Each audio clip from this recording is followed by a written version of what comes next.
Now, here's the hosts of Top Story, Kelly Klass and Jill Skeen. Well, good morning. Welcome to Top Story, and welcome Benito for setting in for Jill. Good morning. This is the last day you'll have to do it. Last day. Jill will be returning tomorrow. Yep, she'll be back from vacation, rested, and ready to go again. That's right. Well, hey, we've got some stuff coming up this morning. We've got Ray Parrish coming in with the Twin Falls Kiwanis Club. They've got Oktoberfest up and coming. Oh, yeah, that's tomorrow, isn't it? Yeah, I think it is. Nothing like waiting till the last minute to get them on. Yeah, hey, good food, though. Yeah. Have you gone before? Mm-hmm. Yeah. Oh, really? It's pretty good. Cool. And then at 8:30, we have Steve Millington with the Twin Falls Republicans. Of course, we have an election coming up to talk about. We do? Seems like Hadn't heard. I read about it somewhere. Oh, okay. So anyway, yeah, welcome to Top Story. We got some news to share with you this morning, too. I don't know, the phone's ringing. Uh-oh, already? I would almost lay odds as to who this is. All right, here we go. Top Story, you are on the air. Good morning. Hey, good morning. Who is this? Oh, good morning. This is Kelly. Hey, Kelly, I seen on the news last night you're retiring, and I'm sad because I'm going to miss your voice on the radio. Well, thank you, sir. I appreciate that. You did a great job. Well, thank you. And I'm not done yet. You're still doing a good job. I'm sorry. I still have till December 31st. So don't kill me off before then. Right. All right, see you later. All right, thanks for the call. Well, that wasn't who I thought it would be, but anyway, I appreciate that. Yeah, it's early still. Yeah. Well, the cat's out of the bag now, I guess. Yeah, it is. KMVT did a story yesterday, and I'm supposed to meet soon with the Times News. All right. I don't know why. See, you're more famous when you leave. Yeah, it's like like a dead person, you know. They always an artist always makes a fortune after they die. Yeah, well, and people leave you alone. People leave you alone after you're dead. That's right. Yeah, they say good things about you then. Yeah. 7360300. Top Story. You're on the air. Good morning. Good morning, Kelly. Good morning, Mr. Benito. Good morning. I knew you would call. I knew it. Hey, my birthday just passed. Thank you, Kelly. This is the best birthday anybody could have given me. I know. I knew you'd be. You don't forget the car and forget everything. You know, once you're retired, about January 1st or 2nd, I'll buy you lunch over there at the airport cafe. What do you think? All right, that sounds like a deal. All righty, thank you. All right, thanks for the call. Yeah, he was. I knew he'd call. I knew he would call, and I knew he would say. I didn't know he'd say that about the lunch, but I knew he would say the best news he's gotten all year. See, I knew I'd make people happy. You see, you would. You made somebody happy. So anyway, well, it's kind of fun. Yeah. Well, hey. You're not dreading the day, I know that. Oh, my. Well, hey, you know, I mean, whenever you make that decision, now going through my head is, oh, my gosh, I hope I'm making the right decision. Because I've had the safety and security of a job since I was 10 years old. I've never been without a job since I was 10 years old. And now I'm just kind of saying, okay, I'm not going to do this anymore.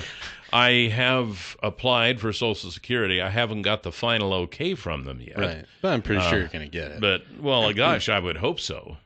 Because if not, then I'm going to have to make different plans in a hurry. Right. Well, I'm going to have to go groveling back to the boss and say, you know about that retirement thing?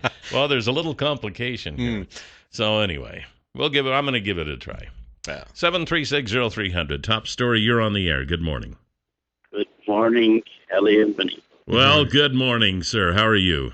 I'm so sad to see what was on the news this morning, but I'm so happy for you. And now I understand why you're cleaning your paint. Yeah, that's right. So you can have your winter project in the warmth of a house. Well, yeah, that's part of it. Actually, what I'm doing, we're cleaning out the basement first of all because it had to be done. I mean, there were and we're not moving. Don't we're not moving and we're not going anywhere. We're going to still stay living there, but we have a basement that had 33 years of accumulation. That's a lot of years. And the kids have moved out, of course, and then they come back and then they leave some of their stuff because where they're going, well, they can't take it all. And so then the next one comes back and has to leave some stuff. So, there's a lot of that, and we're getting rid of that. And I think, did I tell you yesterday, we are working on filling up an 8-yard dumpster for the third time. Yeah. The third time. So that, and I'm being very harsh on the things that I throw away. You're being pretty liberal. Yeah, stuff that when I first got it, I think, this is great, man. I'm so glad to have this, and I put it in the basement, and it sat there all these years, and now I'm going through and say, what in the world did I keep this for? Right, you forgot about it. Yeah, I did, and that's really, I would recommend anyone going through cleaning up your attic, cleaning out your garage, cleaning out your basement on a regular basis, because it's just like Christmas. All over you. Oh, man, I forgot I had that. Or I wondered what happened to that. Yeah. Happens to me all the time. Like, oh, there that is. Yeah, my wife and I are having a great time going through the basement and thinking, either, oh, I forgot I had that, or I wondered what happened to it. Or why in the world did we keep that? Those are the three. What's this doing here? Those are the three most popular phrases that we use down there. Gee, why in the world did we keep this? Too bad you can't find the hidden stash of money, right? Oh, yeah, I know. I know it's in there somewhere. Keep looking. But actually, and I have to admit, as I got to cleaning out the basement, I thought, I could build me a little room down here as a soundproof room for my voiceover business. Yeah. I'm just kind of starting that up because I'm not going to quit working on December 31st. I'm just kind of changing my direction. I'm reaching a new phase in life. I want a little more time, because I have grandkids in Montana that I hardly ever get to see, so I'm going to make more trips there and just kind of do things like that. But I'm not going to stop working, and I'm going to be building a soundproof studio. I have one right now. It's not soundproof. It's just in a closet where I do voiceover work. But I want to expand that, and I want to have better facilities for it. So cleaning out the basement is affording me this space to build a soundproof studio. Oh, it'll be perfect. I know.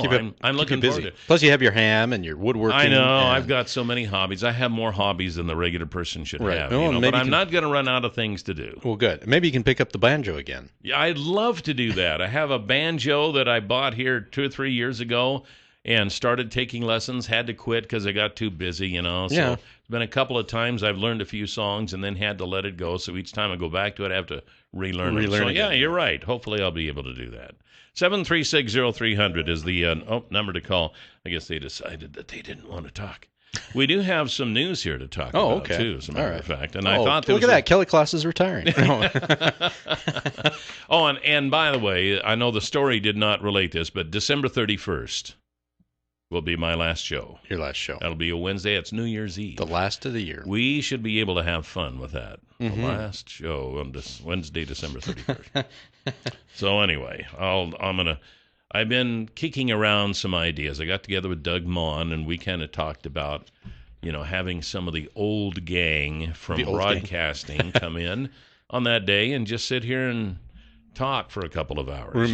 Reminisce. Yeah, exactly. I mean, we got Kelly Carlson, we got Doug Mon, we got Brad Breland, we got several people who worked in broadcasting who were still here. Some of them don't work in broadcast anymore, but still they kind of made their mark. And, Charles Lemon.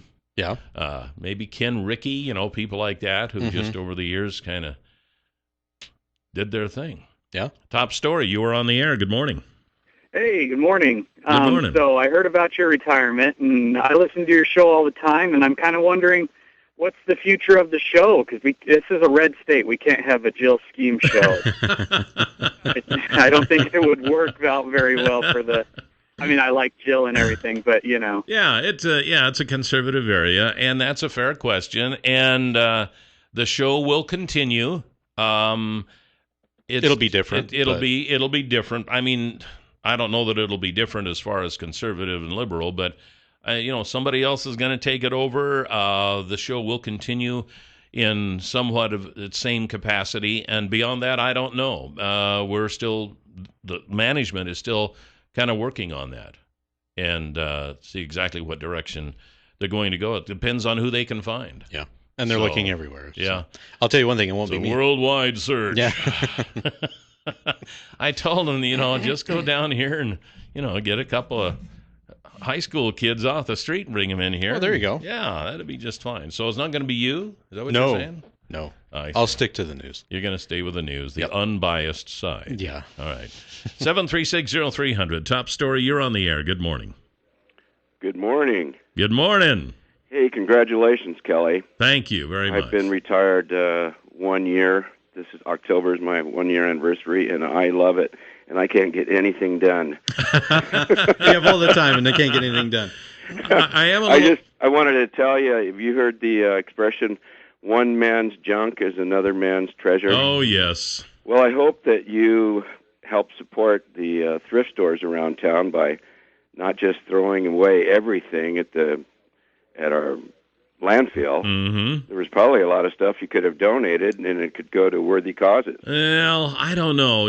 Down in the basement for that long, some of it wasn't any good anymore. Some of it was stuff that everybody would scratch their head and say, why in the world did you keep this? But you did think about it. I did think about it, and I will say this, that my wife is going through the stuff also, and she is setting things aside for a yard sale. Oh, good. So next spring, we're going to have a yard sale, and she says whatever doesn't sell, we're going to donate it to the mustard seed or Salvation Army or something. Right on. All right. So good going. All right. Hey, thanks for the call. Appreciate it. Okay. All right. Yeah, that is one of my concerns. At least now, when you have a job, you have a form of a routine. Yeah. And so when you all of a sudden don't have that routine anymore, after all these years, I'm a little concerned about that. I'll be a little surprised. January 1st you walk in the building. I'm like, wait a minute, Kelly, you're not supposed to be here. It wouldn't be January 1st because that'll be a holiday. Oh, true. Okay. Well, the second maybe the second. I don't know. So no, I don't think so. I think I'll be like the gentleman who just called. At least for a year, I should be fine. Yeah. 7360300. Top story. You're on the air. Good morning. Kelly, I'm sorry to hear you're leaving. Well, thank you, sir, but I'm off to better places. I know you got to go sometime. That's right. But let me tell you, a voice of experience, I just went through this. Try not to collect Social Security right away. I know. The longer you wait, the more you can make, and that money will come in handy down the road. I know. I waited about a year and a half, maybe 2 years after 62 and a half before I started collecting. And I don't regret it for a minute. I just wish I'd have waited longer. Yeah, I know. And believe me, I have applied for it. So I'm probably going to be on it, but I've got other sources. My voiceover business hopefully will pick up. Oh, I think it will. You'll have more time to do it. Yeah, and so you never know. Those are the unknowns. Those are the scary parts of retirement. You're going into the great unknown here. And we'll be right back with Ray Parrish from the Kiwanis Club. You're on Top Story. Hey, welcome back to Top Story. 7360300 is the number to call this morning on Top Story, as it always is. That number never changes, and it won't change after December 31st. No, it'll be there. It'll still be 7360300. What did I say it was? Hey, I wanted to tell you, before we get into... Ray Parrish is here to talk about the Kiwanis Club's Oktoberfest coming up, but before we get into that...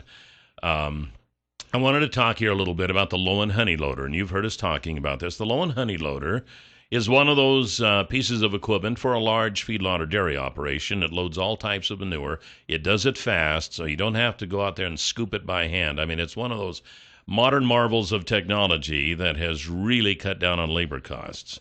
And if you're thinking about one of these for your operation, you can get a hold of Pat Hartzell. Pat can arrange it so you can see one of these in operation, and you can make your decision rather than buying sight unseen or having to watch a YouTube video or something like that. You can actually see it in operation and talk to the guys who own it and run it. And his number is 280-1167. That's 280-1167. Pat Hartzell can fix you up, and if you decide to buy, he's got the contracts, I'm pretty sure, right in his pickup.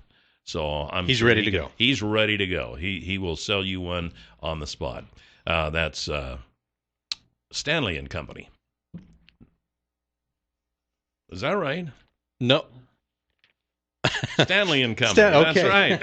It didn't sound right for some reason. I'm losing my mind. You're good thing wondering you're leaving why I'm the retired. 31st. Yeah, exactly. By that time, the loss should be fully complete. Ray Parrish, how are you, man? Good morning, my friend. Yeah, no, yeah, jawohl, Herr Kommandant.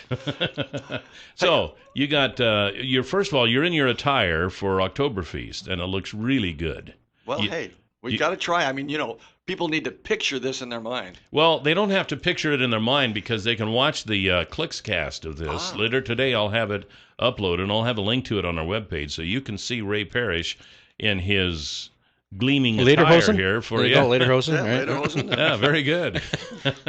So you have Oktoberfest coming up. We do. It's coming up tomorrow night over at the Turf Club from 4:30 to 8. We want to get everybody out there. This is our biggest fundraiser for our youth projects for the year for Kiwanis, and it is a fantastic dinner. That's what I understand. Benito has been telling me. I go almost every year, so I thought I missed it last week. I'm like, oh shoot! And then I saw the sign at the Turf Club. I'm like, all right, good. I didn't miss it. So. Well, you're mostly German, aren't you? Oh no, maybe a small shred of German, maybe Southern German. Yeah, Southern German. Yeah. Well, cool. So, what do you use the money for? For all of our youth activities, we do Boy State, Girl State, the Hershey track meets. We do things with Salvation Army for families. Everything's youth oriented. Oh, our key clubs, both Kimberly and Twin. So. And how much will this cost? For the adults, it's $8. For seniors, before 6, it's $6. Families can get in for $25. And so it's a great dinner. And it's at the Turf Club? At the Turf Club. You always fill the place, I think. Yeah, we do. Yeah. We do. Sometimes there's a line. Yeah, exactly. Did you have enough food for everybody? Or We did you do. Run out of food?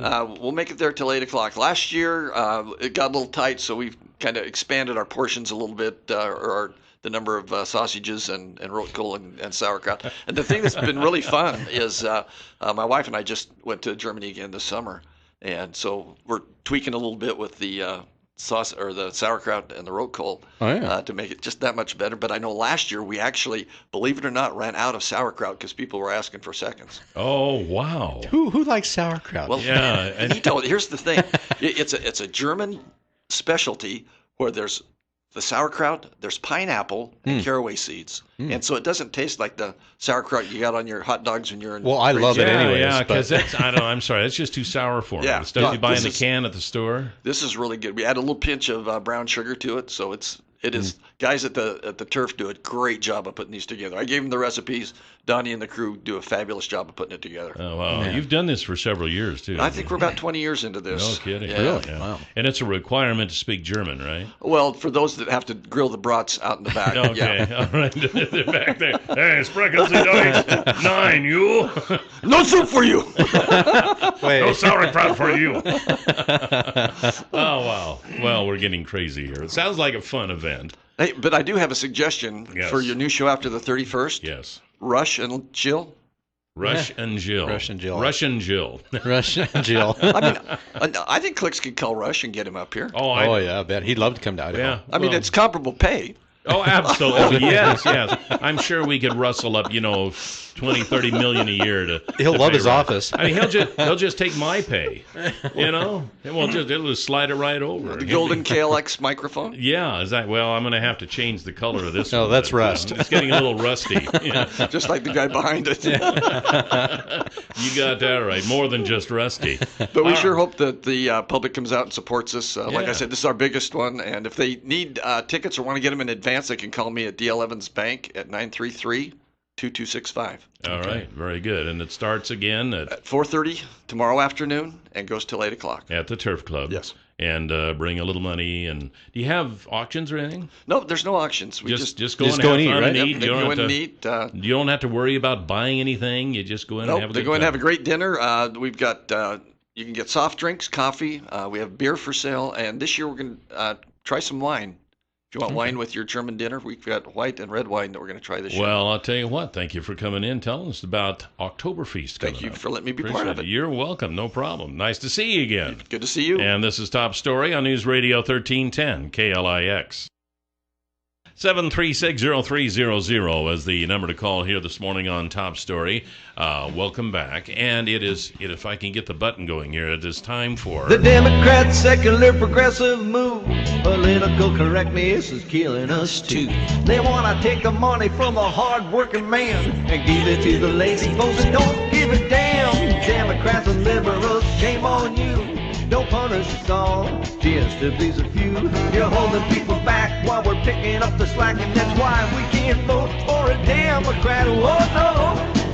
And there you have it. When you hear that, you know we have Steve Millington with the Twin Falls Republican. We should have just had him sing it. Yeah, from here on out, maybe from now until the end of the year, we'll have you do that. Oh, yeah, right.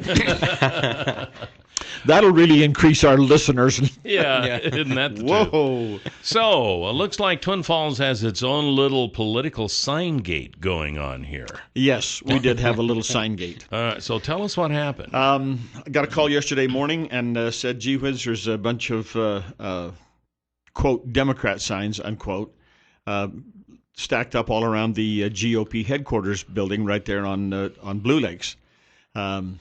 We're right on the corner next to just north of Starbucks and Filer. I think it's Filer and Blue Lakes. So I hurry and change clothes and run to town as hard as I can get there. And the television station had been over there taking pictures. The police had been investigating, and the Democrats were making a big thing of it. And I thought, oh boy, I'm going to get this. I didn't sign on for this. Why me, Lord? Why me? So we got there and got to looking around. They had folks come and pick up all of their signs. They took away the sign that caused the biggest stir was one of the 4x8 great big pasture signs, we call them, for A.J. Belukoff. And then there was a bunch of we call them yard signs, big pile of them there. So I went walking around to see if anybody had seen anything or heard. The owner of the building that we're renting had some signs up, banners that say this building is for lease. And they had cut all the strings on those and just let them fall on the ground as well. Oh, really? So Yeah. It was a form of vandalism then. So I went to a couple of neighbors. I went to one guy and I said, oh, by the way, and he said, yeah, we found all these signs in our dumpster when we come to work this morning. They were political signs. You guys were a political office. We just took them over there and left them. I see. So the signs were not, quote, dumped on the Republican office by the perpetrators. By the perpetrators. Originally, Originally, they were placed in dumpsters. And the owners of the building, the business, took them out of the dumpsters and put them over to our place because they just thought, well, politics is politics. Yeah. Right. So there they were. They're all the same. So it would made for an interesting. I had kind of an interesting ride to town yesterday morning. Oh man, what's going on? How do they do this? But I think what it really was is most likely the first choice would be just a prank, a simple malicious vandalism. The other thing would be that somebody really did just gather them up and dump them. Now, it's not unusual. It's not common, but it's not unusual for people to be disgusted with all of the political signs and just gather them up and haul them off. Yeah. And because our building is right there on Blue Lakes and it has some visibility, they just left them there. And they weren't all Democratic signs. No, right? they were not all Democrat. We had a half a dozen Republican signs. We had a CSI Board of Trustees sign. So, I mean, they just, wherever they gathered them up, if the sign was there, they gathered up everything. Wow. Republicans, Democrats, independents, trustees, everything, and said, you're out of here. It's funny that somebody would, though, have cut the strings on the building for lease sign. That's almost like we found that real interesting. When we agreed to use his building for our campaign headquarters, he said, can I leave this sign right here because I'm trying to get it leased full time? I said, sure, that's not a problem. Put it right here. So there's a chain link fence between our facility and the next door neighbor. He just hung it on that chain link fence. Well, I had cut all of the strings on that banner. And except for one, and it was just so the banner was hanging on the ground and being kicked around by the wind. And I called him and I said, I'm sorry to tell you this, but he said, not a problem. He come over and we put the sign, tied it back in place up on the fence. And we made a careful inspection to make sure that nothing else had been bothered at the building. But it was just... just one of those annoying pranks. You hear kids do it all the time with realty signs. Yes. They'll take and put it in somebody else's yard that's house isn't for sale. And You know, I don't speak from experience, by the way. I never even thought about that. That would be a funny prank. Oh, man. Hey, Kelly, if you have plenty of time after the 31st. So if you want, as devious as I am, I would have never have thought of that. Well, driving to town yesterday, I thought to myself, well, okay, fine. I remember being a teenager once. Yeah. Well, I mean, it's hard for me to remember that far back, but I never pulled those kind of tricks. I did some stuff, but it was not like that. Well, we'll expect you to keep us up to date on this political sign gate. Yeah, sign caper. Yeah, the sign caper. Sounds interesting. All right, we'll be right back with Steve Millington with the Twin Falls Republicans here on Top Story. 736-0300 is the number to call here this morning on Top Story. Welcome back. We have Steve Millington with us from the Twin Falls Republicans. We're actually going to get down to some things to talk about now after we talked about Signgate. But I wanted to tell you before I did that they have guns at Canyon Pond. They have lots of them. We're right in the middle of hunting season right now, so this would be a good place to go and see Dave Hansen and the crew. While you're there, you can check out camping stuff, because while we are in the hunting season, a lot of you go out and you camp waiting for that, in quest of the trophy, the trophy buck. And so camping stuff, woodworking stuff, fishing poles. You can still fish, I guess, right? Yeah, you can fish in the ice fish. For ice fishing. Well, I wouldn't want to ice fish right now. Might be a little, might get a little wet. Yeah, it might a little bit. But coming up this winter, yeah, absolutely. Get ready for it. And tools and all that stuff. The stuff you normally find at a pawn shop. Nice, clean store. It's the newest pawn shop in town.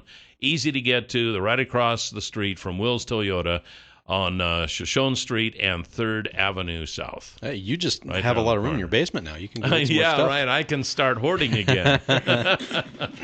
I might have to make another stop there. 933-2600 is the number. Stop by and tell them hi from Kelly and Jill and Benito and Steve. All right. So, Steve Millington, let's talk about some stuff here. We got a lot of voter information stuff. There's a good article out today in the Times News. We got news on early voting, absentee voting. It seems like the election is still eons away, but you know what? It's what, 3 weeks? 3 weeks from today. Yeah, so we got to start making some decisions here. Yes, we do. Everybody should just vote Republican. You'll be fine. On a serious note here, that was a serious note. Absolutely, yeah. You can now go to County West building, which is the old Magic Valley Regional Medical, right there on Addison.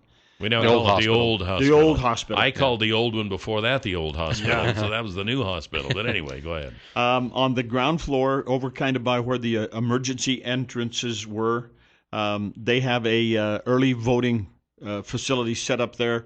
They have I haven't been in there this morning. Sorry about that. But 2 years ago, they had 8 or 10 separate little voting booths. And they have the registration forms from all of Twin Falls County. So go in, present your ID, and vote. I do it early because I'm traveling back and forth to Twin. You just bop off Addison into the County West complex, vote. You're done in 10 minutes. Out down the road you go. And that's better than waiting for Election Day. You may have interruptions. You may have emergencies. You may whatever. Yeah. So take advantage of the early voting or the absentee voting. I just do the early voting because it's as convenient for me. You could vote today. I'm heading home from home. I could vote today when I leave town. Yes, sir, I sure could. Do you know which party you're going to vote for? And I think I have all of the candidates selected and ready to make my choice. All right, very good. And everyone, I hope, has exactly the same choice. Now, you can order. I guess you can print an absentee ballot online now. I guess. I have heard that that's the case, but I haven't done it. I haven't seen it. So I think you're right. Yeah, I'm gonna try that. You can still get your absentee ballots. So they have to be completed and returned by Monday, November 3rd, I think it is. So okay. You got to get those done and mailed back so that the clerk has them by Monday, November 3rd. Yeah. And just as a disclaimer, whether you're Republican, Democrat, Independent, Constitutional, whatever, you can vote early now. That's right. They're in the hospital, old hospital building, County West. The early voting booths are now open. Go vote. Yep, absolutely. Now, the GOP is launching a bus tour across the state. Boy, are they ever. Tomorrow. Wow. That's a big endeavor. Big deal. It starts tomorrow. They begin in Boise, and they spend most of Wednesday, the 14th, in the Treasure Valley area. Boise, Meridian, Nampa, Kuna, Melba, Wilder, Caldwell, the whole day. Then on Thursday, they go north, and they hit Weiser and Cambridge and Council and clear up to Lewiston. And they just continue up there in North Idaho up through and including Saturday, the 18th. And they will be participating in the homecoming parade at the University of Idaho on Saturday, October 18th. And then beginning Monday on October the 20th, they come to the southern half of the state. It begins in Mountain Home, and they go from Mountain Home to Idaho Falls on Monday. And then on Tuesday, they will do the north end of the Snake River Valley, the Rigby, Victor, Driggs, Rexburg, Sugar City.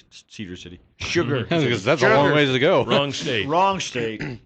And then Wednesday all day, they will be in Idaho Falls, working the Idaho Falls area.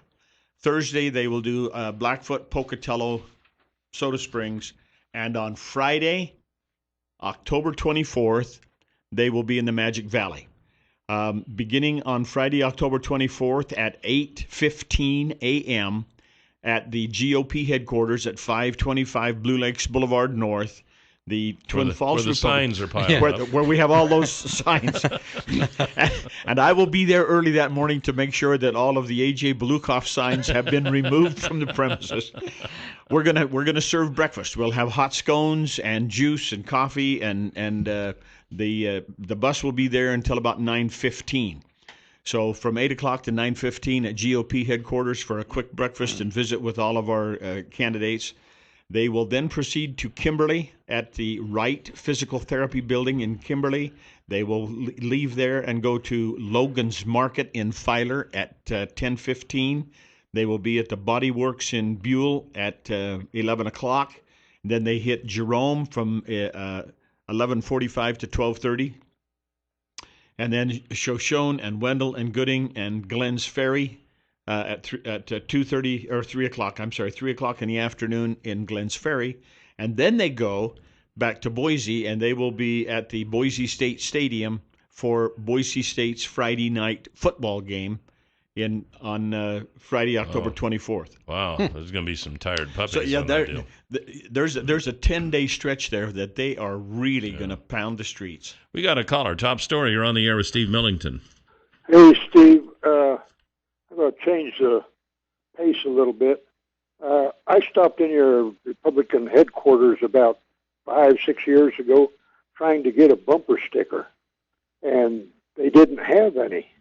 Can you comment on that? Or is it? I know the budget's tight and everything, but I would think it would help to put out a few bumper stickers. Actually, you don't see bumper stickers like you used to. People don't want to put them on their new cars. No, and that's a very interesting point. I think what we're seeing is a little bit of a shift, if you will, in the campaign advertising. As he mentioned about the bumper stickers, I went back in my mind. I don't recall seeing any bumper stickers at campaign headquarters at all this year. And I didn't see any in the primary. Now, I know they're out there. I have seen Risch bumper stickers and Otter bumper stickers, but they're just not as commonplace and not used as much as. 2 years ago we had a full big box of Mitt Romney bumper stickers, and we placed every single one of them. But this year, I cannot tell you that I have seen any bumper stickers for any candidates. Yard signs. People keep them for souvenirs. They don't put them on their cars. I think that's what they are mostly, as a souvenir thing. Because 40 years from now, it might be worth some money. Yeah. campaign memorabilia. That's right. Some of that stuff's worth big bucks. But we do have all kinds of stars. Oh, yeah. Yeah. We have all kinds of campaign literature. We have handouts. We have brochures. We have all that items from all the candidates available at GOP headquarters. We have got yard signs. We just don't have bumper stickers. I find that interesting. Since you brought up Romney bumper stickers, every once in a while I'll see a story on Drudge or somewhere where Romney is being urged to run again in 2016. What do you think of those chances? You know, he keeps saying, I'm not running, I'm not running, I'm not running. But he still has his jogging shorts on and his running shoes on. and so I wonder what all that means. I think he's doing a lot of groundwork. He's been in New Hampshire several times backing Scott Brown. Mm-hmm. He was in Iowa working with the challenger there in Iowa. He is not withdrawn from the political process at this point. Whether or not he will run, I don't think we'll have a firm decision on that until maybe April or May of 15. See, that he'll have to be going big time by then. Consider this, though. Most of his campaign organization, although it has become dormant, could be resurrected very quickly. Yeah. And so if he decided, let's go for it, they could have an organization up and going in very quickly, in a very short period of time. What do you think would be his chances now? Better than before? I think they would be. And I think that one of the, if I were advising him, I would say one of the things you need to do is just remind the people, in 2012, I told you this and this and this and this, and it all happened. Now I'm telling you we need to do this and this and this. 7360300, top story. You're on the air with Steve Millington. Hey, Steve, it's me again. On the thread that you're talking about, I think Romney ran again, he would hurt the Republican cause. And I think my concept is too many cooks spoil the broth. I don't want to see Jeb Bush run because I don't think he's got the qualification, the backing. We need 2 or 3 good candidates for president and vice president, and the rest stay out of the kitchen. Yeah, and I think one of the things, if Romney was serious about running, he needs to throw his hat in sooner rather than later to discourage everyone else from getting into the mix. Because our caller's right on. You get 4 years, or 3.5 years ago, 3 years ago, we had 5 or 6 Republican candidates, and all they did was spoil the whole process. There was so many of them out there that they beat each other to death, while the Democrats just stood back and laughed. Got another caller. Top story. You're on the air with Steve Millington. Good morning. I have seen bumper stickers for Kathy Talkington, if anyone out there might be interested. Okay, thank there you. you go. I've seen some for A.J. Blukoff. I have seen a and I've Blukoff seen one. some for Otter. I've seen a lot of I've seen a few Otter out ones. there, but I just don't see the numbers that we used to see. Everybody had a bumper sticker. Yeah, you know? the big deal used to be put a bumper sticker on and away you go, and I don't think that's it. You know, and one of the things we're seeing more and more nowadays is the rise, the increase of what I call the social media, and I think that's not my term. That's what everybody puts on it. Yeah. The Facebooks, the Twitters, all of that stuff. Mm-hmm. And you can go on to Facebook, and, man, it's just loaded with people that say, I'm voting for Butch Otter. And absolutely. Of course, cars don't have bumpers anymore. They're all integrated. And people don't want to put bumper stickers on their new cars. Yeah, No. it reached the point where once you put them on, you couldn't get the things off. That's right. You need those window decals that just stick to the windows. And then you can put them on the tinted window. Then you can't see anything. Yeah. 7360300, top story. You're on the air with Steve Millington. Yes, sir. Good morning, Kelly. Good morning. Steve. How you doing? Steve, I've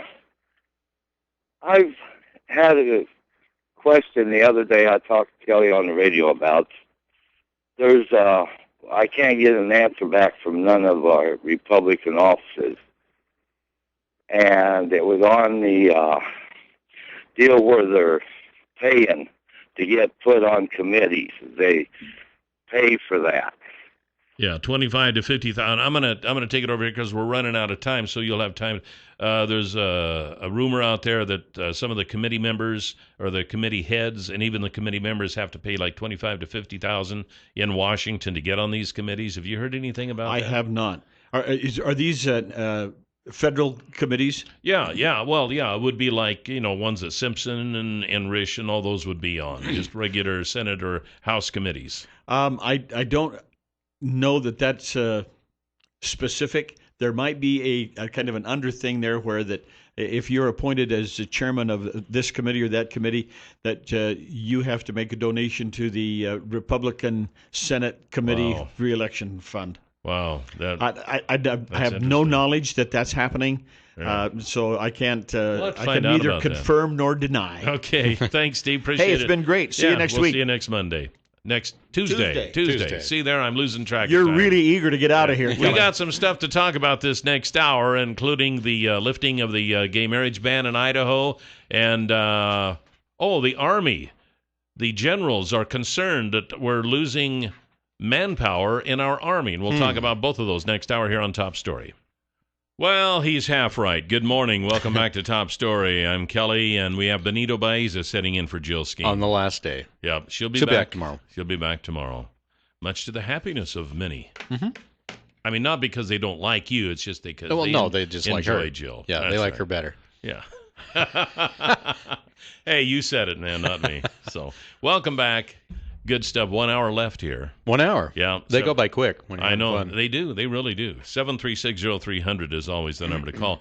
Have a little news to talk about this morning. We said that the first hour. I know, and just didn't get to it, but we're getting to it now. All right. I ran across... Well, would you looky there? The phone's ringing. Should we take it? Okay, why not? All right, let's do it. We are a call-in show. Top Story, you're on the air. Good morning. Hi. Several years ago, I was listening to a radio talk show, and the person commentating said that the founder of liberalism organized that or started that with the intent to make everything good evil and everything evil good. And we can sure see that has happened. It's a pity that you're leaving, Kelly, and I'm sorry to hear that, but if Jill leaves also, it'll be worth it. Thanks. Well, okay. Thank you, I think. Anyway, I don't know. I don't know that liberals started it's... Okay, allow me, please, to go into the religious side here for a second. The Bible says that in the last days, good will become evil and evil will become good. And, it's prophesied from 2,000 years ago. I don't know that it was the liberal movement that did that. There are certainly signs it seems like the liberal movement is moving it right along. Right. But on the other hand, I know some liberals that I'm good friends with, and they're good people, good God-fearing people and such, so I don't know. You just don't talk politics with them, right? Don't talk politics. That's right. Do not talk politics at home either. So, anyway, then I don't want to get off on a religious discussion about that. So, 7360300, Top Story, you're on the air. I agree with the last caller 100%. Yeah, I figured. Okay, I'm going to move along to the news here. To the news, okay. I saw this story this morning, and I thought, wow, what does this say? Washington Redskins owner Dan Snyder was seen Sunday sitting with somebody right up there in the skybox, right next to him. It was an individual and his wife. It was the president of the Navajo Nation. Oh, that's where I'm from. As the NFL team continues taking heat for not changing its name. Those dastardly people, a term considered derogatory by many Native Americans, but apparently not the president of the Navajo Nation. Fox Sports showed Ben Shelley and his wife both wearing Redskin hats, sitting next to Snyder for the Redskins versus Cardinals game in Arizona on Sunday. Outside of the stadium in Glendale, demonstrators who take issue with the name stood with signs lambasting the team's name. Fact be known, not all tribal members are opposed to the name or offended by the name. Yeah, exactly. Just like not everybody is offended by it either. But. Yeah, and you could have, I don't care what name you have, you could find somebody somewhere that would be offended by it. Right. And want to file a lawsuit and make people change it, Mm-hmm. The Redskins are my favorite team now. I'm not that interested in football, but the Redskins are my favorite team. Okay. I can tell you that. So, because they're hanging in there. You know what? Mm-hmm. They're not letting a few malcontents push them around. Right. 7360300, Top Story, you're on the air. Yeah, good morning. Yeah, Kelly, according to what you said about Revelations, I'd like to know how you get past Revelations chapter 1, verse 7 on that.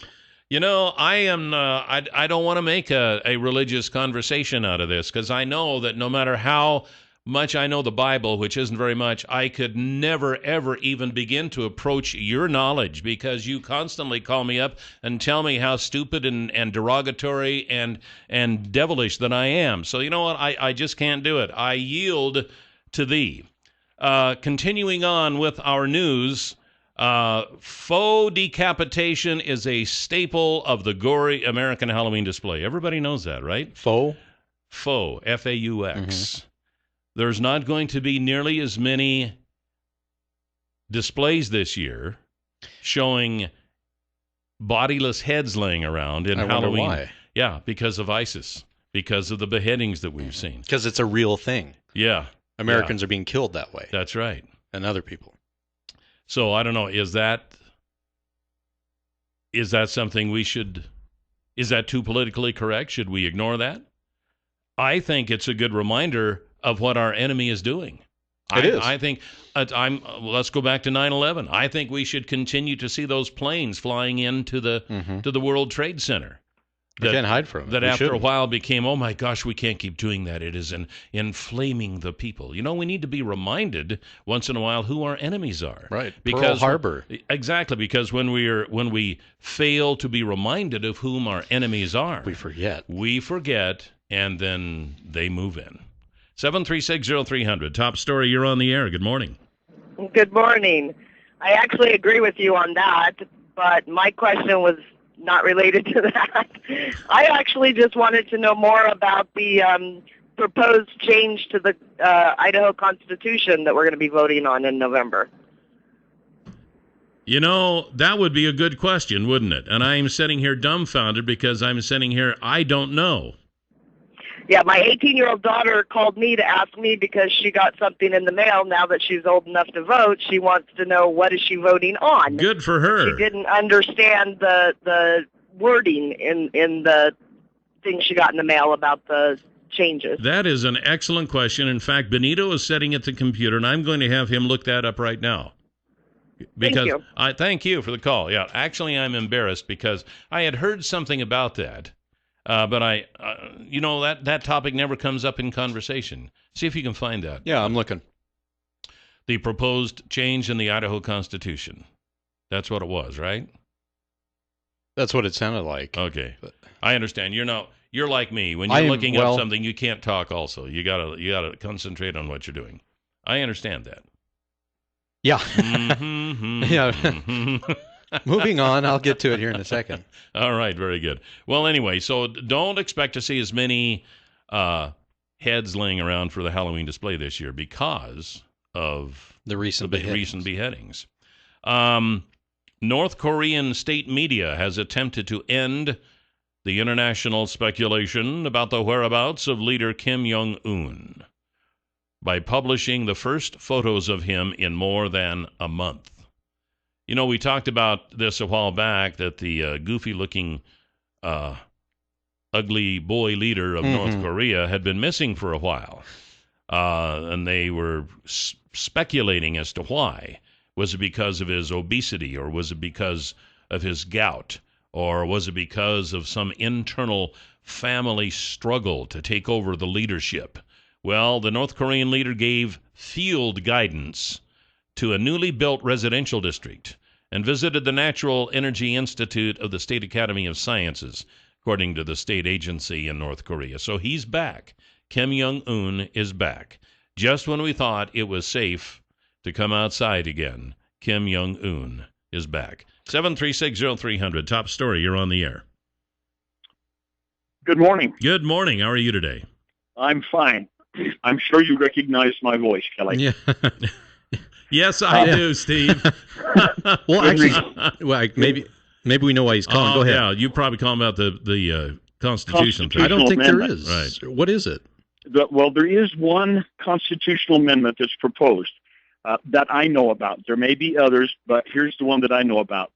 According to legislative protocols in the state of Idaho, when a regulatory agency, for example, the Department of Corrections or the Department of Highways or somebody, writes rules and regulations consistent with prior legislative law, the legislature reviews that to make sure that the rules and regulations and the intent of the law are in concert one with the other. Okay. But they're proposing a constitutional amendment that will require that the legislature review all rules and regulations written by various departments before they go into effect. In the past, it has just been kind of gee, we need to look at this and make sure it's what we intended. Now they want to make it a part of the Constitution that requires the legislature oversight on any rules and regulations written by the various departments of the state. So it's kind of like one of those deals where we need to know what's in it before we pass it rather than Yes, after. That's right. Okay. And even after we pass it and you write all the rules, we want to look at it to make sure that it's exactly what we intended to that vote it would on. do. I see. So you look at it before you vote on it. Okay. Yes. And I think in this particular one, I think a yes vote on that amendment says we do want to have this constitutional amendment to keep everything on the up and up. So it's pretty straightforward, but it is. It's kind of housekeeping, isn't it? A little bit. It's kind of a housekeeping, but I think they're making it more formal and more disciplined. So we, on a go forward basis, we know exactly how it's going to work. Well, it sounds like a pretty good idea to me. I like it. It's one of those things we need to kind of talk about. It's going to be a good idea. I think it has a lot of substance and a lot of benefit. We don't have some bureaucrat writing rules and regulations that come back to grab us. Yeah, but like we do in Washington? Yeah, kind of like we do in Washington. We have a lot of that back there, don't we? That's right. Well, thanks, Steve, for explaining that. That's a good explanation. And well, it's kind of been hidden. Like I said, that's the first I'd heard of it, and didn't know we had one on the ballot. Well, yet. we've had a more interesting campaign this year. With the treasurer's office and the governor's race is heating up, we've kind of ignored some of those other things like constitutional amendments and such. Mm-hmm. So I'm glad the lady called. I hope that we were able to shed some light on that. And hopefully her daughter is more enlightened. That's right. Hope her daughter is more enlightened and not telling you how to vote. But I don't know. Something like that just sounds like a good idea to me. I can't imagine what the downside would be, but there might be some. There's always two sides to a coin. In fact, we need to look into that and see what both sides of it are. Maybe get an expert in here to talk about that one of these times. Top story, you are on the air. Good morning. Hi, good morning, gentlemen. First of all, Kelly, congratulations on your retirement. Thank you, ma'am. You'll be missed. Thank you. Thank you very much. I have some information that's off the subject. But there will be a Halloween-themed tour at the Twin Falls Cemetery called The Day of the Talking Dead. Ooh. It's brought to us by the Rotary After Hours Club. Our family has many loved ones laid to rest there, and I find it appalling and inappropriate and shows no compassion to those who have lost loved ones to have a spook alley and use a cemetery as their venue. It's an actual cemetery. Yeah. It's at the actual cemetery. Yes. I just thought that I would pass this along to those that would maybe have the same thoughts that I would, and I'm on my way to work, so I'm going to hang up. Thank you for your time. Thank you very much. Appreciate that. That's an interesting point. It is. Maybe we'll comment on that when we come back here on Top Story. 7360300, the number to call here this morning on Top Story. The word of the day is brought to you by the Happy Landing Restaurant at the Twin Falls Airport. You don't have to be flying in or out in order to eat at the airport. No, just go and eat. Yeah, you don't have to go through security. You don't have to go through the metal detector. You just walk in the door and say, hey, I want something to eat. And on Sunday afternoon during football, they have $2 drink specials. So if you want to go someplace and join your friends and have a good time. And a good meal. The Happy Landing Restaurant, I eat there all the time. Do you? I do. Yesterday's $100 instant winning name is Fred Griggs. Fred Griggs. And your $100 word of the day for today is Jack. Jack, like jack-o'-lantern, but without the lantern. That's the first name of Mr. O'Lantern, yeah. Yeah. So you can go to our website at newsradio1310.com, click on Word of the Day, type in J-A-C-K for Jack. Jack. And listen tomorrow. If you hear your name tomorrow and you played the word today, then you'll win $100. Hey. Just like that. But you got to play. You do. We got a caller. Top story. You're on the air. Good morning, and thanks for holding. I was interested in that last comment with regard to the proposed constitutional amendment. I'd not heard anything about it. I hadn't paid any attention. I don't know where that would come from. I had the good fortune of serving in that legislature a long time ago. And if the legislature was voted in to review the rules and regulations of all agencies, a large percentage of legislative time would be taken up by doing so. I think you have a couple of theories in management. One is you have the hands-on, and one you have the hands-off. I think that if you have the confidence in the people that are appointed to represent the agencies, you would have confidence in the rules and regulations that they pass or adopt.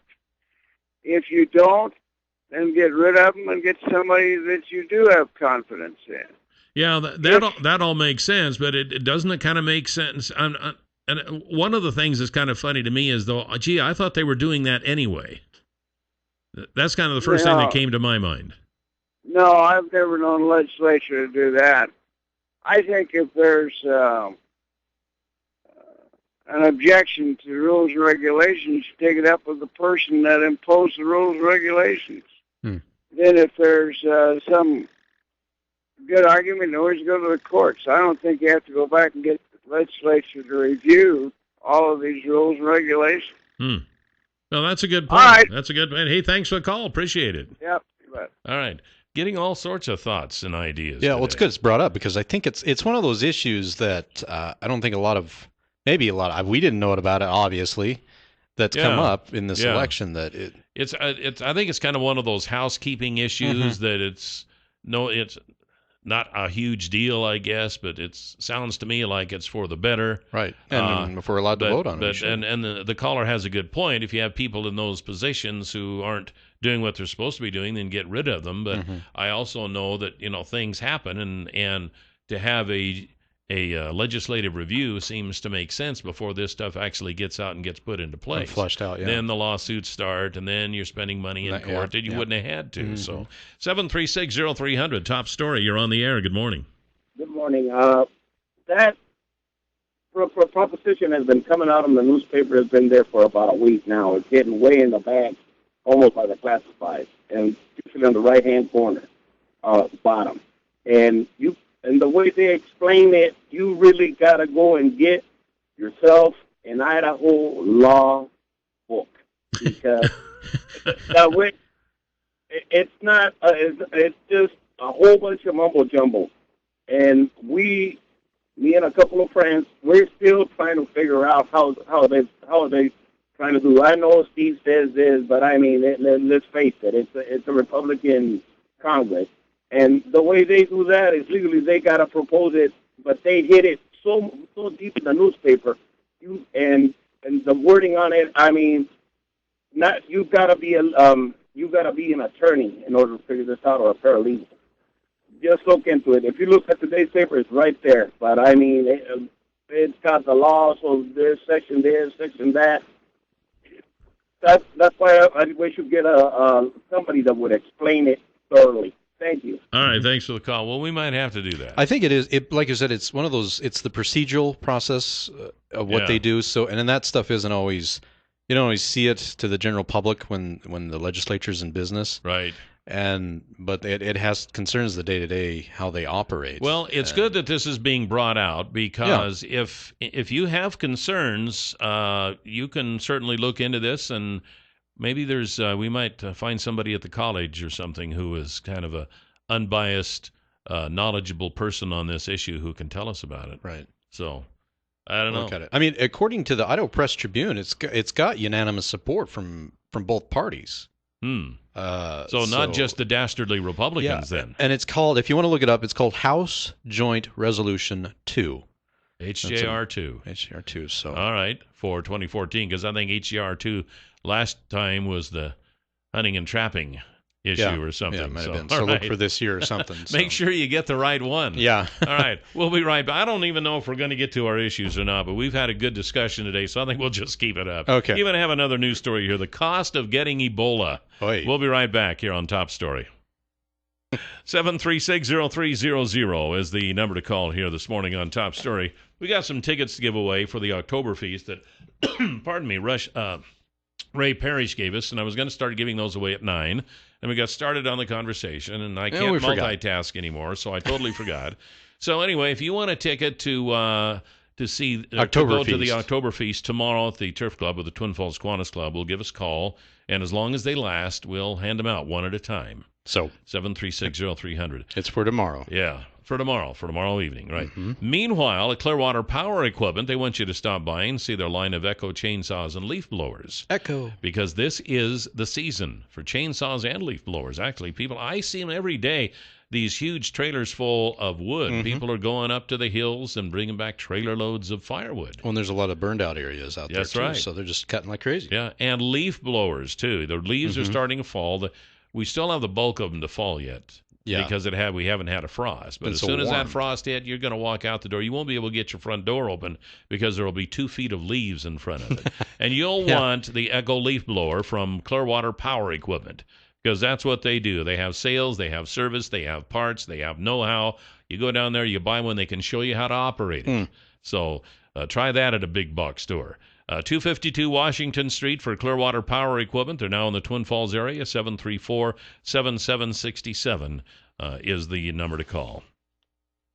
The 33-year-old freelance cameraman who contracted Ebola in Liberia, fighting for his life at the University of Nebraska Medical Center this week. And also, if he recovers from this, he's going to have to get several jobs to pay for the bill. Oy. There has been a GoFundMe campaign launched by his friends on Monday. Ashoka Mukpo's medical bills could run in excess of $500,000. What? Yeah. Oh, well, considering the precautions they take, and well, the cost of the evacuation flight from Liberia to Omaha. How much do you think? Take a guess. Go on, guess. $30,000. 30. That wouldn't even pay the fuel. Okay. $150,000 to fly him from Liberia to Omaha. Ow. And you thought Delta was bad. That doesn't include the 40-person medical team that accompanied him on the flight. Wow. Mukpo did have traveler's insurance, but the policy excludes catastrophic events or outbreaks. Of course, you might as well die anyways because it doesn't cover it. And won't pay for the treatment, the GoFundMe campaign says. Doctors at the Texas hospital who treated Thomas Eric Duncan, the Liberian national, who became the first person to die of Ebola on U.S. soil, told Bloomberg that care can cost $1,000 per hour. Hour? $1,000 per hour. Oy. So you figure that 24 hours in a day, that's $24,000 every day. That's a pretty expensive hotel suite. And I mean, they say life is priceless, but I mean, the quality of life after that, trying to pay for it. Yeah, I know. That's just well, that'll bankrupt you. It'll bankrupt you in a heartbeat. Of course, I don't think getting Ebola would do it either. I mean, you get something lesser and a long stay in the hospital. Oh, absolutely. They say that we know our original goal of $500,000 for the GoFundMe project will likely not cover all of Mukpo's expenses, but we are doing all we can to show our love and support, according to a friend. So far, the campaign has received 206 donations for a total of $16,000. That gets half a day, right? Half a day right there. Half a day of care. Mukpo is reportedly in stable condition since returning to the States. On Thursday, he received a blood transfusion from Kent Brantley, the American doctor who recovered from the disease after treatment in Atlanta. Right. Now, I think we have to realize that this Mukpo, I mean, kind of unusual circumstances there in that he had to pay for the flight, which is $150,000, plus the 40 personnel. That I don't know what that's going to run to. They didn't even list that. No, but that's probably going to be as much. That'll be as much. Yeah, probably at least $300,000 just for the flight. Mm-hmm. So, but by the time he's out of this, he could be into that $1 million. Yeah, easy. Oh yeah. And the only thing you can do in that case is take out medical bankruptcy. Yeah. How can you pay for $1 million? You can't. And how old is he? He's not that old. He's in his 30s. I don't know. 40s? It didn't say how old he was. But 33-year-old. He's 33. 33 years old. Even by the time he's 99. Yeah, he would never get that paid off unless in a he wins the lifetime lottery and still make a living and such. So, anyway, the moral of the story is don't get Ebola. Yeah. Or anything like it. And I know there are some things that, well, that's the case of the whole medical care thing here in the United States. But at any rate, I thought that was interesting. I wonder if his employer will pay for that. Yeah, because he was a photographer, wasn't he? Yeah. I He's a cameraman. Yeah, freelance. Cameraman. Oh, wait a minute. Freelance cameraman. Freelance. Ooh, that could be the issue right there. Wow. Man. Bad stuff. We'll be right back here on Top Story. 736-0300 is the number to call. We still have a few more tickets left for Oktoberfest for the Twin Falls Kiwanis Club. Call us at 736-0300 if you want one of those. We'll just write your name on it and you can come out and pick it up. Meanwhile, Infrared Baron, you've heard us talking about this. This is where the folks at Far More of Idaho do overflights of your field with infrared photography, and you can see the good things and the bad things about your irrigation system. You may think that field is getting wet. You may think that it's even across the field. You may be totally surprised once you get the results of the overflight. They can tell you all about Infrared Baron at Far More of Idaho. Give them a call at 324-3341 or farmoreofidaho.com. I know we're kind of winding down for the irrigation season right now, but next year when you start up, this is something you'll want to look into because those irrigation systems of those nozzles wear and they put out more water than you think they are, and so they need maintenance from time to time, and this is a good way to confirm that. We have some breaking news. Yeah, American Airlines flight was forced to make an emergency landing when its cabin walls began to break apart as terrified passengers looked on. This is from the Daily Mail. Flyer James Wilson and travelers said on Monday that the flight from San Francisco to Dallas knew something was wrong when they felt the fuselage begin to shake violently and heard popping noises outside the Boeing 757 shortly after takeoff. The travelers feared the plane would crash as interior panels on both sides of the cabin pulled apart from the walls, exposing insulation as they felt a change in cabin pressure due to possible blown air duct. This is San Francisco to Dallas. And they show pictures of it. You can see a gap probably bigger, longer than my pointy finger. That would be scary. I remember flying one time and I heard a real loud popping noise. And I didn't know what it was. But that on a commercial flight? Yeah, it was on a commercial flight flying out of Denver to Boise. It didn't see anything wrong, and we kept in the air, but it just makes you wonder. But you can see the insulation. I don't know. It didn't say that the actual outer fuselage had separated, but it was the inner walls, of all the fancy stuff. Well, it must have broken the seal for the pressure. Yeah, for the pressurization because they felt that give. Yeah.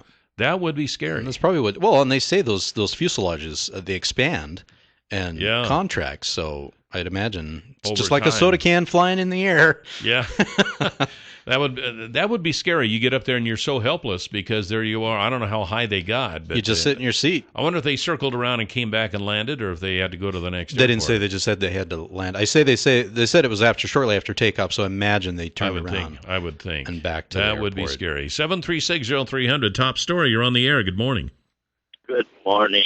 Hey there. I saw this on the news this morning, and they flew another 45 minutes after that happened before they decided to turn around. So they were at cruising altitude, and boy, it brought flashbacks.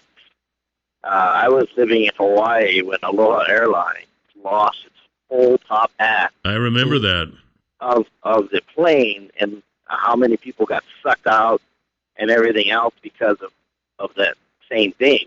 But they said that nothing broke on the outside. It was a damage to the ventilation duct that caused that on the inside. But still, yet, I mean, if I was a pastor in that, but I think I'd have been on my knees repenting. Yeah, real quick. I'm surprised they didn't just fly back around and land. But 45 minutes in the air. That would be talk about cruel and unusual punishment. Yeah. There's probably going to be some lawsuits. And some soiled seats. That's right. Anyway, that's the breaking news. But I'm glad they're okay. There's kind of some interesting news about the gas prices we're paying. The boom in the U.S. shale oil and deep water wells is causing the crude supply to increase and the price of barrel to nosedive. Of course, we all see it at the pumps. According to Reuters, speaking to unnamed OPEC insiders, the Saudi Arabia and Kuwait say they don't want to reduce their own production, and a possible solution is to lower oil by $90 or as low as $80 a barrel for as long as a year or two on purpose. So what they're trying to do is undermine the shale and deep water wells. Yes. So they can keep their market. That we have here in the United States. That way they don't make any further expensive investments in the drilling, because it is expensive to do that. Yeah. I just read yesterday that the United States is now producing more oil than Saudi Arabia. Mm-hmm. And they want to undermine that. The U.S. and Russia, too, they do a lot of that. To make it economically unfeasible for us to continue to do that. And then once they stop doing it, then there go the prices again. Right. Wow. So they just cut it out from underneath the competitors, and then they jack it back up. Speaking of gas prices, I think the national average was $3.29.9. Somewhere around that, yeah. The lowest I've seen here is around $3.45. I think it's gone about $3.30 now. Maybe that might have been mid-brains. That might have been 87 octane. Yeah. So if and that's what 85, I put. Yeah. So the 333. But get this, about 330, I think. And okay. The cheapest I've seen it, New Mexico, my folks. Yeah. 283. Really? Yeah, diesel's under $3 too. Wow, that is amazing. Yeah, it is. Well, I can remember when it hit $3, people stopped driving. Yeah, and the industry noticed it. Yeah, so they just backed off a little bit and waited, and then it creeps up again. And now we're just thankful that we're not paying $4 a gallon for gas. Mm-hmm. And when it drops down to $3.50 or $3.40 or $3.30, oh, we're just thrilled. Yeah. I know. Look at that. We're like, it's below $3. It's a game they play with us. Yeah. It is. They're doing it right here. Absolutely. Yeah. That's more of the OPEC that's doing that. But, they do it here in this country. They raise it up until we're crying uncle. Then they back off. And then when we're all breathing a sigh of relief, then they raise it up again. Yep. But, hey, it's time now for the Huckabee Report, brought to you by Waddell & Reed. You can hear the Huckabee Report each weekday at this time, brought to you exclusively by Waddell & Reed. Laura Nelson, Josh Funk, and Steve Stanger are the financial advisors, and the number is 736-6563. Something that I wanted to mention, it's coming up on October 31st. It's Celebrate Halloween with your little ghosts and goblins. The safe, fun, and free way to treat or trick on Bishop's Street. Anyway, very good. We've done this every year now for several years, a trick-or-treat on Bishop's Street. This year it's going to be in the Fred Meyer parking lot on Blue Lakes Boulevard for trick-or-treating door-to-door in RVs provided by Bishop's RV. It's always fun. It is, and they it's a nice, safe way to do it, and they park them in a big circle, and then the kids come with their parents, and then they go around the circle, and each of the trailers has a sponsor. It's the Twin Falls Sheriff's Department, it's dental places, it's businesses, and they hand out anything from candy to toothbrushes to rulers, to whatever, stickers. Yes, and it's guaranteed treats. That's right, and it's a fundraiser for the South Central Community Action Partnership. They'll be accepting donations of non-perishable food items to help local families in need, and they'll be collecting those at the gate. That's kind of an admission, Yeah, just bring in a non-perishable food to get in. If you're interested in participating in the trick-or-treat on Bishop Street, you can contact Janice Degner at 733-7512, and she can help you with that. But it's Trick-or-Treat on Bishop Street. And again this year. At Fred Meyer. Yes. In the parking lot. Right. It's in a different location this year. It's in the Fred Meyer parking lot. So right there, a central location, great parking there, and just coming over. Last year, we broke a record. We did? Yeah. It is so popular. The kids just come out of the woodwork. But it's the reason is it's a good, safe place for parents can come, and they don't have to let their kids run down the street. You can actually stay right there with them and hold their hands and enjoy other kids and all their Halloween costumes and such, and it's a lot of fun, and it's safe. And it's all in one place. Exactly. You just drive one place, you go, let them out. That's right. And go they come out of there with a huge bag of stuff. Yeah. And if you... it'll last you till next year. And it ends, it starts at 3:30, goes until 6. So it ends soon enough so that if you do want to go out that evening for other Halloween activities, there's still time to do that. Or if you want to call her quits, the kids are going to be perfectly happy because they got lots of stuff. So go pick them up from school and just run over to Fred Meyer. That's right. 3:30 till 6 in the Fred Meyer parking lot on October 31st. What day is that? Friday. Friday. We're in luck. We're in luck. I can stay out late trick-or-treating that night and don't have to get up and go to work. You don't have to go to work Saturday. Hey, thanks for joining us. Jill will be back tomorrow, and we'll have the State of the City tomorrow, and some other stuff is on the calendar. I just forgot what that was. There's just a lot going on. It is. There is a lot going on. So we'll see you then. Have a great day. Goodbye, Benito, and thank you. You're welcome.